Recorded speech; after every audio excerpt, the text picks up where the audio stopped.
Winning Blueprint presents In the Lab Room. Exclusive. With limited interruptions, In the Lab Room presents the 5-part series, The League. Part 4, Good Coach. Got one? Welcome. You are in the Lab Room. I'm your host, Lou. Thank you for joining me. This is The League, Part 4, Good Coach. Got one? Not everyone does. So you want to win a Super Bowl championship. So you want to be what I like to call a triple P, a perennial playoff participant. Want to be a consistently good football team that makes a playoff push, that gets to the postseason consistently year in and year out in the National Football League. Want to give yourself a chance to get a ticket to the dance, which gives you the opportunity to win a Super Bowl title. You want to be a team that doesn't rebuild, but reloads. How do you get to that level? How do you get to that point? There are several different components that make up really good franchises in the National Football League. And of course, we know there are several in the league right now that they're good every single year. Faces change, players may change and leave, retire, go to different teams, but the template and the brand stays the same. The consistency stays the same. Teams like the Ravens, like the Steelers. You could throw the Colts in there if you like. Teams like the Giants, the Packers. These are all teams that consistently find themselves sniffing around the postseason, sniffing around a chance at getting their hands on the Lombardi Trophy once again. Teams that aren't that far off year in and year out. There aren't many huge dips in production of these football teams. And who could forget the New England Patriots? They are the gold standard in the National Football League for being a consistent football team, a consistent organization. Now look, I, like many of you, don't really care for the New England Patriots. However, you don't have to love them. You don't have to like them. You can hate them if you like, but you must respect the New England Patriots and what they do year in and year out. They are the gold standard. They are the model of consistency in the National Football League. They are what teams strive to achieve, to be in the National Football League. Because every year, they're a good football team. It always helps when you have a Hall of Fame quarterback and a Hall of Fame coach. But they run their organization the way most teams hope to run theirs. It's a tight-knit group, tight-lipped. There's not a lot of noise coming out of New England. And they do it the Patriot way. I don't always agree with it. In fact, it irks me a little bit the way that they conduct business. But at the end of the day, the New England Patriots get it. And they have one of the best coaches in the league in Bill Belichick. And you can't do it much better than the New England Patriots do. And a large part of the reason why they're as good as they are is because of Bill Belichick. And so when you look at these teams around the league, sure, here and there they may not make the postseason, but they're always knocking on the door. Even when they don't go, they don't have a 6-10 campaign. Normally when they miss the postseason, it's 8-8, it's 9-7. They even miss the postseason with 10-6 marks at times. These are really good football teams. And sure, as we all know, if you want to be one of these really good franchises, it starts with the front office. Got to have a group and collection of guys that know the game of football, know how to draft players that fit what you're trying to do in your organization, know how to run your football program in such a way that there are no drop-offs, that everything runs like a well-oiled machine. Of course, but somewhere along that list, and you don't have to go down too many check marks and check boxes before you get to the coach box. And if you don't have one of those, you don't have a chance in this league. because people underrate coaches. I hear it all the time. Players play, coaches coach. Once the coaches coach you up and put you in a position to make plays, it's the player's job to go out and make plays. Absolutely 100% true. There's no disputing that. However, what happens when your coach isn't good at the X's and O's, isn't good at putting guys in positions, or better yet, isn't good at making adjustments after the other team makes adjustments to whatever he's done at the beginning of the football game? What happens then? What happens when your coach is excellent at the X's and O's, but isn't a people person, isn't a leader of men? What happens then? What happens when your head coach simply can't juggle the different responsibilities that comes with being a head coach? A head coach wears many different hats on a football team. And so within the organization, a head coach has to do a lot and is asked a lot of. And as a head coach, you have to be able to juggle several different things and still be the leader of your football team. Not everyone is made to do that. And so today we're going to talk about teams around the league and how influential having a really good head coach can be in the National Football League, because you have to have the right man calling the shots for your football team if you want to have a shot at winning a Super Bowl and consistently being a good team in the National Football League. So let's talk about the impact of these head coaches. Let's look at 2012, for instance. The biggest loss, the biggest absence of 2012, it wasn't a player, but rather it was a head coach. The Bounty Gate scandal left the New Orleans Saints without their general, chief and commander, Sean Payton. And they suffered because of it. Now, if you want to argue that the Saints were still a dynamic offense and Drew Brees still lit it up, touche. I can't argue with you there. But what I will counter with is that the New Orleans Saints, when under Sean Payton, when the New Orleans Saints are led by their head coach, their general, their commander-in-chief, Sean Payton, they don't lose shootouts that often. You'd be hard-pressed to find many times where a team wants to get in a shootout with the New Orleans Saints when Sean Payton is trolling those sidelines. Not many times you're going to come out the victor when you do that. Now, I know the defense was atrocious. There was an atrocity in 2012. At one point in the season, I said they were the worst defense I've ever seen in my life. So they struggled mightily on the defensive side of the football. At times, they were absolutely hideous. But despite that defense being as bad as it was, and we've seen this Saints team not be able to stop teams from scoring the football. We've seen them be a team that hasn't been that great on defense, but they always found a way to win. You know why? Because Sean Payton was absolutely out-coaching the other team's head coach, especially on the offensive side of the football. He'd make adjustments. He'd come in with an awesome game plan, and then when the other team started to catch up, he'd make adjustments, make some X's and O's here and there. Next thing you know, the Saints are back on the move, scoring more points and more than you can score, and you can't keep up with that kind of pace, and they end up winning a ball game in a shootout, which is what you don't want to do with the Saints. Well, in 2012, it was the direct opposite. The Saints weren't the team dictating the pace, wanting to get into those shootouts. They wanted to kind of slow the pace down in terms of scoring, because anytime the pace got out of control and they had to try to win a shootout against teams, they struggled in that capacity in 2012. You look at the games against the Panthers. Both games were shootouts. Both games were losses for the New Orleans Saints. When's the last time the Saints lost to the Panthers twice in one season? Well, it happened in 2012. You look at the game against the Redskins. Shootout, first week of the season.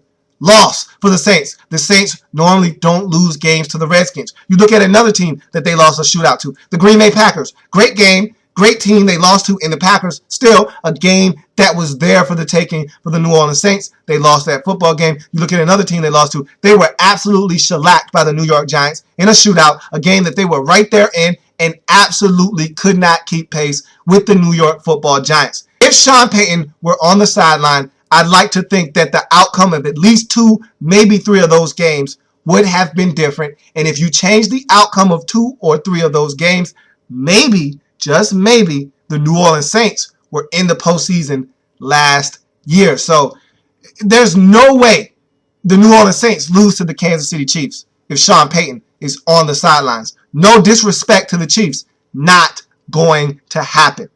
If you are the New Orleans Saints, you're not losing to the Chiefs. So Sean Payton was dearly missed on that sidelines in 2012. And that's just how important having a good head coach on the sidelines can be. You look at some of these other teams who've made coaching changes in this offseason. You look at the Chicago Bears. Poor Lovie Smith.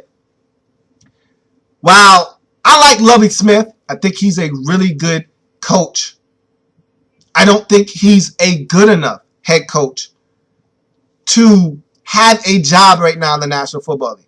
Was I totally on board with the fire? Yeah, I was. It was time for Lovie to go. You know why it was time for Lovie to go? Because Lovie didn't know how to press the right buttons. Sometimes, as a head coach, your job is to press the right buttons at the right time. You got to get under some guys' skin. You got to get the best out of your players. And sometimes it takes some little snide remarks. Sometimes it takes a little jab in the side of some of your players. Sometimes it takes you to come in and absolutely tear into your players in the locker room. Maybe sometimes it just takes you to give your players the silent treatment. Whatever you need to do to get your guys to respond, you got to do it. And in the last 2 seasons, when the Bears started the year 7-1 and 7-3 and were right there poised to make it to the postseason, they absolutely fell flat on their face 2 consecutive years. Now in 2011, injuries had a huge say and a huge part in why they weren't able to get to the postseason. Cutler goes down, Forte goes down. That's probably 90% of your offense right there. The rest is history. But in 2012, absolutely no excuse for what the Bears did, really regurgitating all over themselves in the latter stages of the season and not giving themselves a chance to get to the postseason and give themselves a chance to get to the Super Bowl. They didn't get that ticket, and Lovie Smith had to go. There's only so many chances you get in this league to be a head coach. Lovie Smith, while he may get another chance, that was his best opportunity to win in this league, and I think he blew it, and he did not know when he needed to press those buttons to get his team to respond. Those teams were good enough to at least make it to the postseason, and he did not press the right buttons to get his team to respond in situations when this ship was going in the wrong direction. As a head coach, it's your job to turn the ship around and push it back into the right direction. You look at Tom Coughlin in the year the Giants won the Super Bowl in 2007. And this was a team that was in turmoil. And we always know Tom Coughlin is always on the verge of getting fired. And that was one of those seasons when he was on the verge of getting fired. And the team was really starting to tune him out as a player in the National Football League now. See, back in the 80s, it was okay when your coach screamed at the top of his lungs at you all the time. When the coach made absurd rules like, hey, you're on time when you're early, and if you're on time, you're late. And it was okay because it was the 80s. It was a different time. It was a different culture. And guys like Bob Knight could hem up players and throw chairs and scream at the top of their lungs this close to a player's face. That's no longer the case now in professional sports. Guys are coddled a lot more in their upbringing. You got guys that are playing AAU basketball and people are telling them that they're the greatest thing since sliced bread. You got players playing Pop Warner football and traveling all around the country playing against elite competition. And you've got guys in their ears telling them how great they are from the high school level up until college. Everyone's telling these guys since they're a wee bit tall how great they are, that they're superstars in the making. And so when you get a coach that's constantly riding you and yelling at you, a lot of these guys don't respond well to that. Tom Coughlin is one of those guys that gets in your face and he's yelling until his face turns red. However, he knows how to push those buttons of players. And he made an adjustment in 2007. He eased up. It's always the best thing for a coach. And this is the only way to do it. If you're a head coach, you come in, you lay that iron fist down. You lay it down.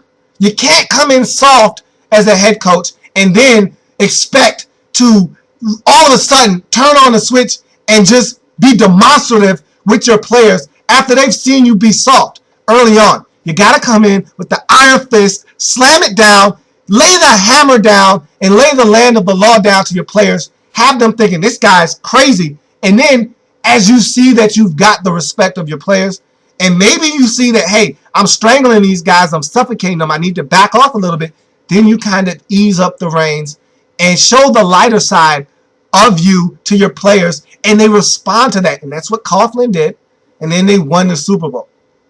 You got to be able to change gears. You got to be able to get the best out of your players, and you got to find a way to respond to your players. You got to be in tune with your players. You can be the greatest coach in the world. If you're not in tune with your players, you're not going to get the most out of the talent you have on your roster. And there are a lot of coaches in this league that just get it as a coach. One of those coaches, and my favorite coach in the league right now, is Pete Carroll. And Pete Carroll just gets it. He gets people. He's different. He thinks outside of the box. But more importantly, he gets it as a head coach. You know why I love Pete Carroll? Because he understands what he needs to do to make his players play their best football. Look, Pete Carroll is the blackest head coach in the National Football League. After Mike Tomlin, Pete Carroll is the blackest head coach in the National Football League. And it's funny because, yeah, Pete Carroll's a white guy, but he understands how to make his guys comfortable. Oh, they're at practice. You guys need music to make you play better? At practice? Sure. What do you want to listen to? You want to listen to what, Lil Wayne? You want to listen to some 2 Chainz? Kendrick Lamar? What do you want to listen to? Yeah, that's what you want? Hey, DJ, turn it up a little bit. And at practice, they getting it at practice with 2 Chainz in the background. If that's what the guys need to perform better, Pete Carroll's all for it. I love that guy because he gets it. He understands what it means to be a coach. It's not just all X's and O's and putting guys in the right position. Yeah, you got to do that. You got to understand what makes guys tick, what makes guys play better. Yeah, you need to know all of those things. But it also is about making guys comfortable, being able to get the best out of the players that you have. And Pete Carroll, I think, does the best job of that in the National Football League. And I love his coaching style. And to me, 2 of the coaches that resemble brothers the most that I've ever seen in the National Football League are Pete Carroll and Jimmy Johnson. To me, Jimmy Johnson was the blackest head coach I've ever seen. And look, I love Jimmy Johnson because he didn't care. As long as you were winning, he didn't care whatever you did. Do whatever you want. You can dance in a guy's face. That's why the U was the U. Because Jimmy Johnson allowed those guys to go out and have a ball. Have fun. Dance. Do whatever you want. Do backflips. Whatever you're going to do, just make sure you're doing one thing. Winning. You win, I don't care what you do. And that's the same kind of mentality Pete Carroll has. Look, as long as you guys are winning, we can party. We can do whatever we want as long as we do it within the guidelines and we do it while winning. Winning cures all. And no one's going to complain when you're putting up W's in that left-hand column and the next thing you know, you're putting rings on fingers. No one cares because you're getting the job done. And that's what coaching is about. You look at a guy like Romeo Crennel in Kansas City. Great guy. Great defensive mind. Horrendous head coach. And I love Romeo Crennel. This guy needs to be in the league in a defensive capacity. But as a leader of men, not the guy you want leading your football team into battle week in and week out. because he doesn't reach players. He's not a guy that's going to be able to get every single one of those 53 men on your roster to perform at the highest level all at the same time. Now, he can put a game plan together. He can stop an offense from putting up 37 points.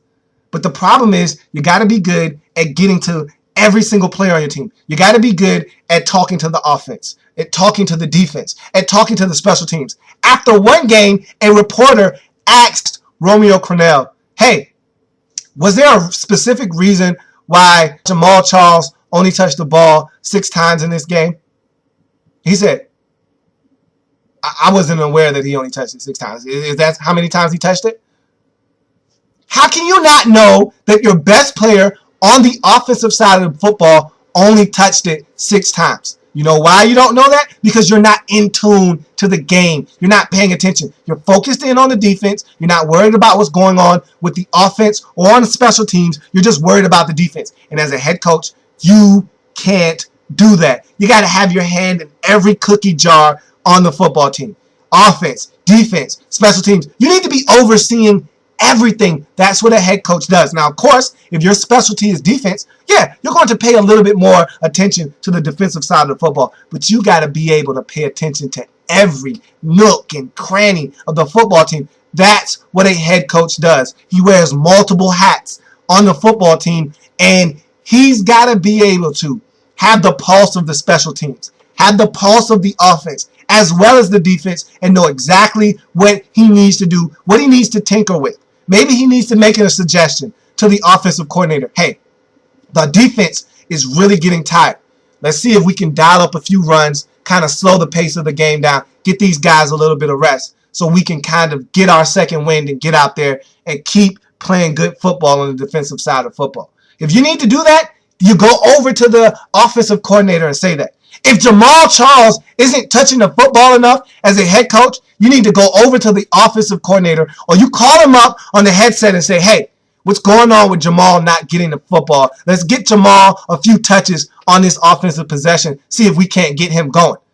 Of course, that's not what Romeo Crennel is doing. That's why Romeo Crennel isn't a good head coach. That's why Romeo Crennel is no longer a head coach in the National Football League.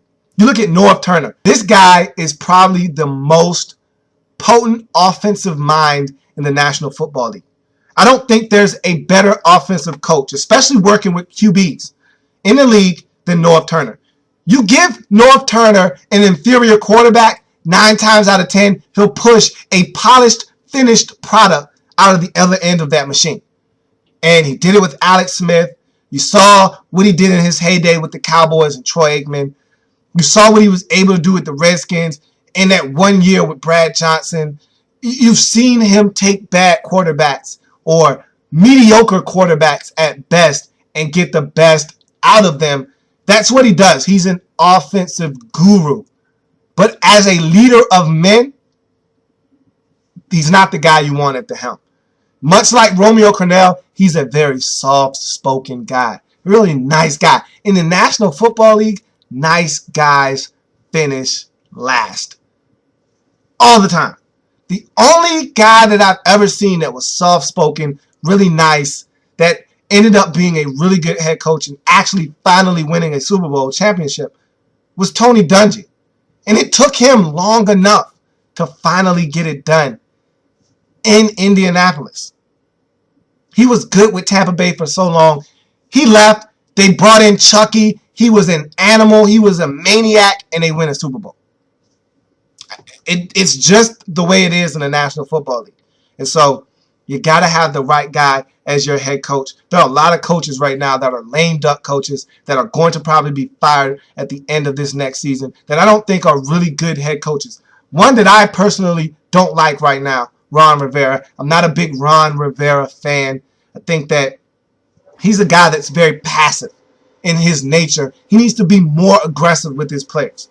You can't have guys like Greg Hardy speaking out about how he thinks the coaching staff isn't doing the best job of closing out games and criticizing the team in the media. When you get guys running their mouths out to the media, that means there's a lack of control and discipline within the locker room.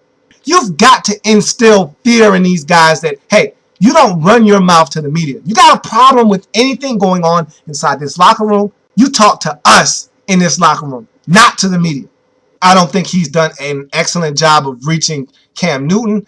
At times, he lets guys fly out the handle. We know Steve Smith can be a loose cannon at times, but if you're a good head coach, you find a way to reel all of that in. John Fox did a great job of reeling all of that stuff in Carolina. You see how effective he was as a coach. You see how he was the glue that held that franchise together for a long time, because there are a lot of explosive personalities in that locker room. And if you don't have the right coach that can keep those personalities down to a simmer, if you allow a coach to get in there that's passive aggressive like Ron Rivera, those personalities start bubbling and they rise to the surface before they explode and it turns into a mess. It started to do that in 2012. They reeled it in at the end of the season. I don't know how much of that had to do with Ron Rivera or not. All I know is the Panthers played inspired football down the stretch, won 4 consecutive games, and absolutely saved Ron Rivera's job. Without that 4-game winning streak, he's fired on the street looking for work as we speak. So he's a guy that I think you have to keep an eye on in 2013, because if they don't get off to a good start, if they're not a good football team, he will not be back in 2014 as the head coach of the Carolina Panthers. You look at a guy like Mike Shanahan. This guy is probably one of the most deceptive coaches in the National Football League. He will look you dead in your eyes and lie to you and have no problems doing it. He'll look you right in your eyes and say, hey, we put in Rex Grossman because we thought he could run the 2-minute offense the best of the quarterbacks that we had on our roster at that particular moment. Translation, Donovan McNabb was stinking it up. He was struggling, and I wanted to try to give this team a shot in the arm, and the best chance to win at that very moment was putting in Rex Grossman. Donovan McNabb is done. We made a mistake by trading for him. He's finished here in D.C. And that's essentially what he said, but he didn't say that. He lied and said, hey, we put the guy in that gave us the best chance to win in the 2-minute situation. That's what Mike Shanahan does. He'll look you dead in your eyes and tell you a story. But everything he does is in the name of winning. It might not always be the most just way of going about it. And you got to know what buttons to push. I talked about pushing buttons earlier. 2012, Redskins are 3-6 as a football team. And the season looks basically over. They lose to a 1-6 Carolina Panthers team who comes into Washington, steals a victory, and really does it convincingly. Redskins don't put up much of a fight. Panthers leave D.C. with the win. Redskins are heading to their bye week. They're 3-6, and everything looks like a wash. The season looks like it's done. Redskins look like they are finished in 2012. Mike Shanahan steps up to the podium and says, hey, we're going to start evaluating players for next season. He didn't say the season was over. He didn't say we're packing it in, we're done. He just said simply, we're going to start evaluating players for next season to see what guys have heart. Now, you take it how you want to take it. If you're a player in that locker room, I know if I'm a player in that locker room, oh, the coach doesn't think we can get it done this season? We'll show him, much like Major League, how the owner thought that the players couldn't win. They were a ragtag bunch, and they couldn't get it done. And she wanted the team to bottom out, so she thought that they were so bad, and if we make them even worse by taking away all their stuff, they're going to lose baseball games. And they used that as a galvanizing force in that movie. Same thing Mike Shanahan did. He said, hey, we're going to evaluate guys and see where their heart is and see what kind of players we have on this roster. That's all he said. Now, everyone put their own spin on it. Oh, he's giving up on the season. He's evaluating guys for next season. He thinks this season is over. You don't think the guys in the locker room heard all of that chatter? They used that as motivation. And one game at a time, they plugged away at it. Win after win after win after win. Next thing you know, you look up, 7-game winning streak. Redskins are NFC East champions. And a lot of it had to do with Mike Shanahan pushing the right buttons. And that's what you have to do as a head coach. Push the right button. You look at the San Francisco 49ers and what they've been able to accomplish in such a short period of time. They get Jim Harbaugh, just like that. It turns around. All of a sudden, Alex Smith is a very, very serviceable quarterback in the National Football League. After years of looking like a bust as a number 1 overall selection in the NFL draft, this guy looks more than serviceable. He looks like a guy that could take his team to the Super Bowl and actually have them win it. And it was all because of the head coach.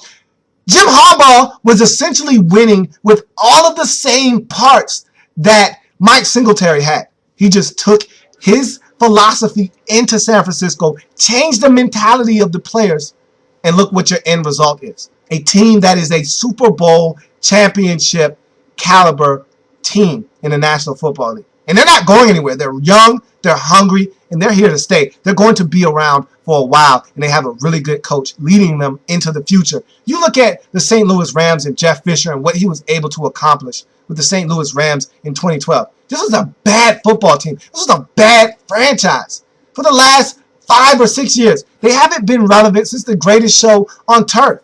And they've been searching, they've been looking for all of the different components to make them that juggernaut of a football team again. But it all starts with the head coach. And they've been searching here and there, and they couldn't find the right guy to turn this franchise back around. Enter Jeff Fisher, one of the best coaches in the National Football League. He changes the mentality. This Rams team went from a finesse football team to a hard-nosed, borderline dirty football team that comes out and brings their hard hat and lunch pail every game. You know, when you play the St. Louis Rams, it's going to be a struggle, if nothing else. Now, you may win the game, but you're going to know that you were in a fight with the St. Louis Rams.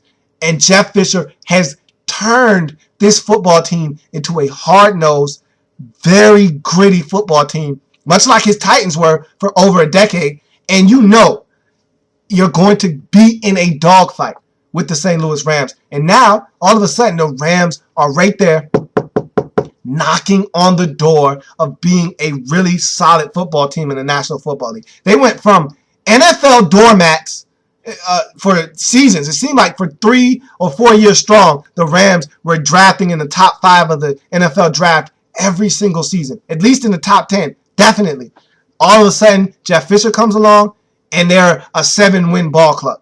And so you got to look out. If you get the right coach in place, things can happen. I expect the Kansas City Chiefs to make some noise this year because you don't have 6 and 7 Pro Bowlers if you're not a good football team. They're a good football team. All they needed was 2 things. 1, a head coach. 2, a quarterback. They've got both, and they've got Andy Reid. This team lacked direction last year, did the Kansas City Chiefs. Romeo Crennel didn't know if he was coming or going, and the Kansas City Chiefs looked like a football team on the field that was absolutely lost. You add Andy Reid and all of his cohorts to that mix in Kansas City, I think the Kansas City Chiefs are the sleeper team to watch in 2013. And that's what a head coach can do for you. There are some really good head coaches in the National Football League. But you look around the league and there are some guys and some franchises and some coaches that leave a lot to be desired. And I've always thought that the Jacksonville Jaguars and the Buffalo Bills always made ho-hum hirings. They always hired guys that were retreads that you can't get excited about as a fan base. When the Jacksonville Jaguars hired Mike Mularkey, it strolled across the bottom line. No one blinked an eye. And I looked down and I said, that was a Jacksonville Jaguars hire. And you know what else I said? No one cares. That's exactly why the Jaguars are having a problem selling out their stadium and why they're threatened to be blacked out each and every week because of moves like that. I looked at the Bills hiring, and when they hired Chan Gailey, and I said,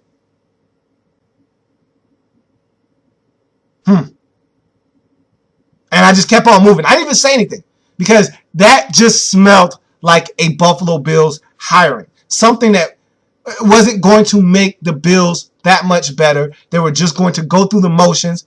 And look what happened. The Bills are in the same exact place, so are the Jaguars, that they were in 2-3 seasons ago, if not regressing. And so you got to make sure you get the right guy in place. I think the Bills have done a great job, as well as the Jaguars, of getting guys that I think can change the culture in their respective franchises. So did the Cleveland Browns. I think that Pat Shurmur was never a good option in Cleveland. I love the hiring of Rob Chizzinski. kind of spice up that offense, especially the hiring of Norv Turner as an offensive coordinator. I think he's going to do wonders for the Browns. And so you got to have the right guys in place. I think the one coach that could have the most impact on his football team in 2013, and no one's really talking about this guy or his team right now, is Bruce Arians. Here's a guy that took the Colts, and they were a ragtag bunch, in 2012. He wasn't even a head coach. He was the offensive coordinator. Their head coach goes down with leukemia. He's got to go and take care of himself and get his body right and try to beat that form of cancer in leukemia. And so the team is turned over to Bruce Arians. And what does he do? He takes this Colts football team, galvanizes them into one unified force. They play for each other. They play for their head coach and Chuck Pagano. Chuck's strong campaign. They rally around each other, and he gets those guys to play inspired football. And I think he's going to be a dynamite coach in Arizona with Larry Fitzgerald. Now they got Carson Palmer in there. They got some weapons to play around with. I love Rob Hausler, that tight end. I think they've got some guys that they can really use to create mismatches. And Bruce Arians is really good at getting the most out of offensive parts. Their defense wasn't that bad a season ago. Now, they've lost a lot of guys, but I think they can rectify the problems that they were having in Arizona because they have a new head coach in place. And so I said a lot when talking about coaches, but just remember this. In the National Football League, just like at the quarterback position, you got to have the right head coach leading your franchise if you want to win. So I pose the question to you. Good coach. Got one? Good coach. Got one? The league. In the lab. Exclusive.